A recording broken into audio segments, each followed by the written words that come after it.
నిజామాబాద్ జిల్లాలో నిజాం పాలనలో నిజాం సాగర్ కడితే కాంగ్రెస్ పాలనలో శ్రీరామ్ సాగర్ పోచారం ప్రాజెక్టు కట్టిందని టీపీసీసీ చీఫ్ రేవంత్ రెడ్డి చెప్పారు.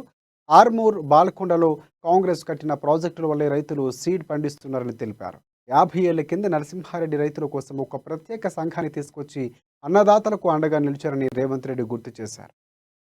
కట్టే కాంగ్రెస్ పార్టీ శ్రీరామ్ సాగర్ కట్టింది, పోచారం ప్రాజెక్టు కట్టింది. ఇవాళ ఈ ఆర్మూరు ఈ పాల్కొండ ప్రాంతంలో రైతులు ఆత్మగౌరవంతో ఉన్నారంటే ఇక్కడ ఇత్తన సీడ్ పండిస్తున్నారు అని అంటే ఆనాడు నిజాం సాగర్ కట్టిండు, కాంగ్రెస్ పార్టీ శ్రీరామ్ సాగర్ కట్టింది, పోచారం ప్రాజెక్టులు కట్టింది.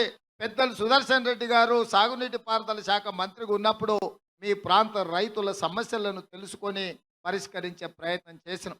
50 ఏళ్ల కింద ఈ గడ్డ మీద రైతులకు ఒక సంఘం ఉండాలి, రైతు సమస్యల మీద చర్చించాలి, రైతులకు ఒక గుర్తింపు ఉండాలని 50 ఏళ్ల కింద బద్దం నరసింహారెడ్డి రైతు సంఘాలు పెట్టి రైతులకు ఒక కండువ ఇచ్చి మీ ఆత్మ గౌరవాన్ని, రైతు బిడ్డల ఆత్మ గౌరవాన్ని ఏ నాయకుడైతే భుజాల మీద మోస్తాడో ఆ నాయకుడే ఎన్నికల్లో గెలుస్తాడని చెప్పి ఈ ప్రాంత రైతులు ఈ కండువాను తయారు చేస్తే ఇవాళ దేశం నలుమూలల ఏ రైతు సంఘాల నాయకులైనా ఇవాళ కండువాను రైతు ఆత్మగౌరవాన్ని భుజాల మీద వేసుకొని తిరుగుతున్నారు. మిత్రులారా, ఆనాడు ఈ ప్రాంతం నుంచి 69లో తొలి తెలంగాణ ఉద్యమాన్ని పార్లమెంటులో వినిపించింది పెద్దలు నారాయణ రెడ్డి గారు.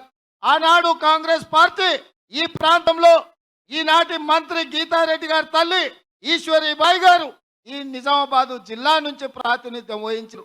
ఇంకో కోస మొక్కలు వండించటోళ్ళది, మరో కోస వడ్లు వండించటోళ్ళది చెప్పే పరిస్థితే లేదు. మరి ఇవాళ నేను అడుగుతున్నా, ఆనాడు కాంగ్రెస్ పార్టీ అధికారంలో ఉన్నప్పుడు ఈ నిజామాబాద్ లో నిజాం సాగర్ కట్టే కాంగ్రెస్ పార్టీ శ్రీరామ్ సాగర్ కట్టింది, పోచారం ప్రాజెక్టు కట్టింది. ఇవాళ ఈ